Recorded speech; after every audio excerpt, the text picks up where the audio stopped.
Hello, hello, hello, and welcome to this week's show on creative business success. Hi there, I'm Una Doyle. For those of you that don't know me, I'm the founder of creativeflow.tv. I'm also an actor, and what I do is I help creative business owners to achieve their goals profitably, faster, and whilst doing work that fills their hearts with pride. Okay, so today's topic is all about, are you making the best first impression with your business? And this is so important because whenever you encounter somebody who might be interested in your services, so you could be doing lots of different lead generation, and I trust that you are doing at least some of that. We've talked about that in other shows. So you're doing a lead generation and they're going to come and check you out, okay? So they're going to look at your website, they're going to look at, it depends where you hang out and where they hang out, but they're going to be looking at Facebook, Instagram, Twitter, LinkedIn, wherever it is that, they think is most important, and whatever you are showing on your website as well. So you would be amazed what I can tell about a business just from looking at the website and some of their social profiles. And people are quite often amazed. So I get to talk to them and I check them out first. And, generally speaking, there's the odd exception where maybe somebody does very much everything offline and they just really have a website because someone told them they should have a website, but they really do everything kind of face to face. But with the exception of that, or if somebody's doing loads of online advertising, but they don't kind of have that structure and those funnels reflected on the website, then yeah, I can tell a lot. And I tell you what I can tell a lot, unfortunately, is that most businesses are not passing the 3-second rule. Have you ever heard of that? I'm not sure who came up with it because I've heard about it from several sources. So what you need to be able to tell by looking at somebody's website or social profile within 3 seconds is, who do you help and what problem do you help them solve? And if that isn't absolutely clear, most people are just going to click away. They're not going to hang around because they don't go, oh, that's me. Look, that person helps solve my problem. Okay, great. Yeah, let me have a bit of a further look. So why does this happen? Well, a lot of the time it's because whether it's because of the creativity thing and not wanting to what might feel like restrict yourself or focus in on an ideal audience, or whether it's coming from a place of lack, as in, well, I don't want to say I just do this because I won't be able to get enough clients. But for most people, they're just being too broad. And unfortunately, when you are broad, it means you're generic, okay? Now, I know as a creative business owner, you don't want to be vanilla, okay? You want to be something that's much more exciting than that. But if you don't get specific in how you structure your business, then unfortunately, that is what you're going to have. Okay, so here's some of the challenges that I see. So number one, people aren't clear enough on the client. They're not clear enough on what their core offering is, or at least the problem that the core offering solves. Maybe depending on what kind of sales funnel or what I call sales dance you have in your business, you might not be talking about your offer on your website specifically. You may be talking about, well, what are the first couple of steps that people might take, in order to work with you. So, but the what your core offer solves does need to be reflected on your website and your social posts and things. And the other thing is about next steps. The amount of websites that I look at that have no way of somebody staying in touch. And the thing is, people get so much email. They are not going to just hand over their email to you. They are not going to remember to come back to your website. You have to give them a reason. Okay, you have to offer them something that is going to make them intrigued, curious enough, feel that, oh my gosh, I have got to have what this is. So you need to have something that's going to help people to see, oh, right, yeah, I want that. And then you get an opportunity to build a relationship with them over time. most people don't buy the first time they encounter somebody.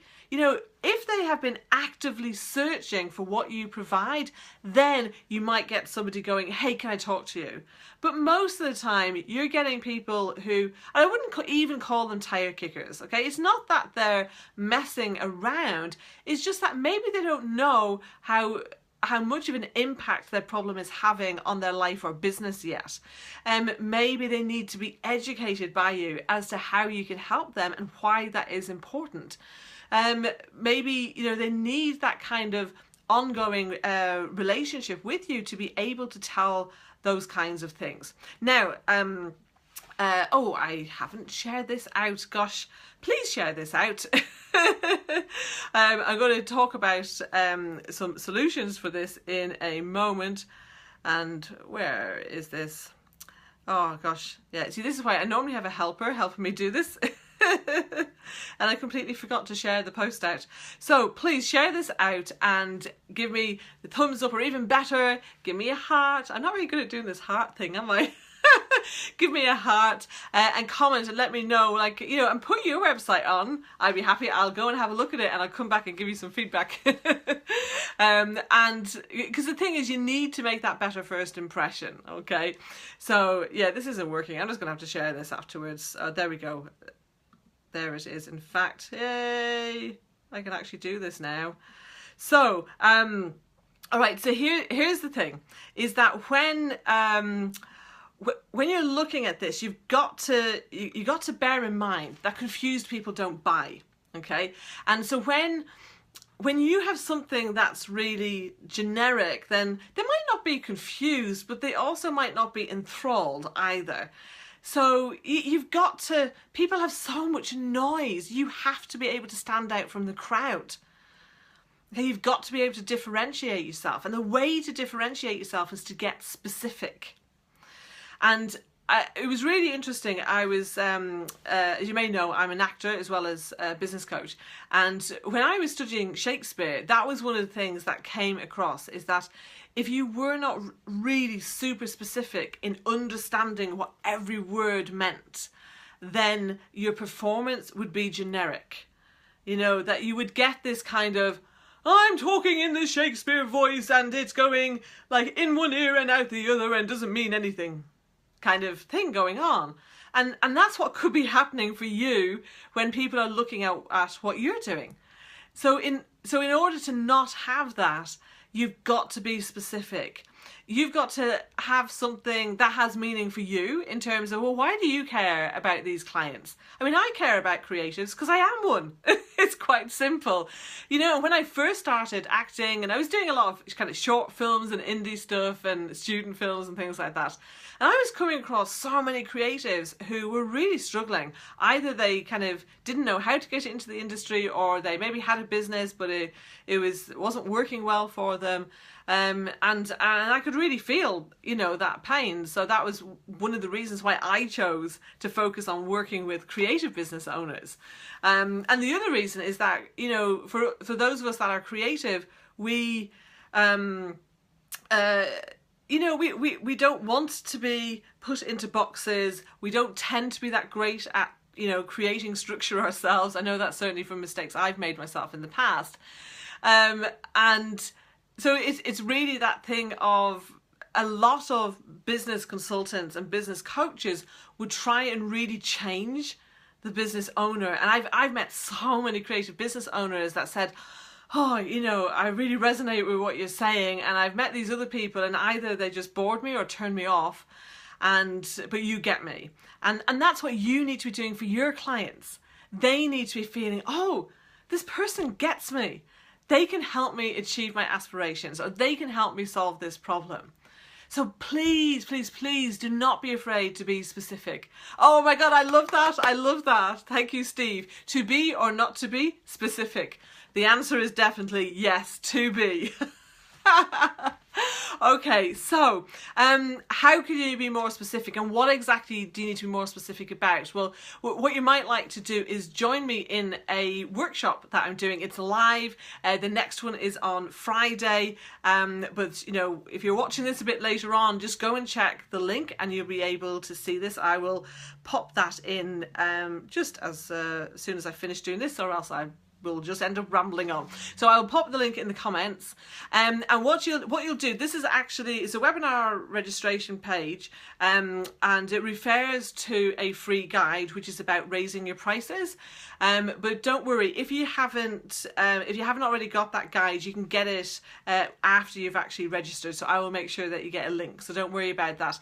But even if you're not looking to raise your prices, what we're talking about on here is all about how to grow your business, okay? So the workshop is called How to Be Highly Valued and Highly Paid. And we're going to be talking about some of those things that you need to be super specific about going forward. Okay then, I'm here every Wednesday afternoon, 4:30 GMT. It's only Wednesday, God, I think it was Friday, or 11:30 a.m. PST. And so please let me know, what have you thought of this show? Has it been helpful for you? What can you take from this and apply? And who do you know that would really benefit from hearing this too? Tag them in the comments and share this out, because I'm on a mission to help as many creative business owners as I can to be more happy, healthy and wealthy. Okay then, have a fantastic week. See you same time next time. Bye.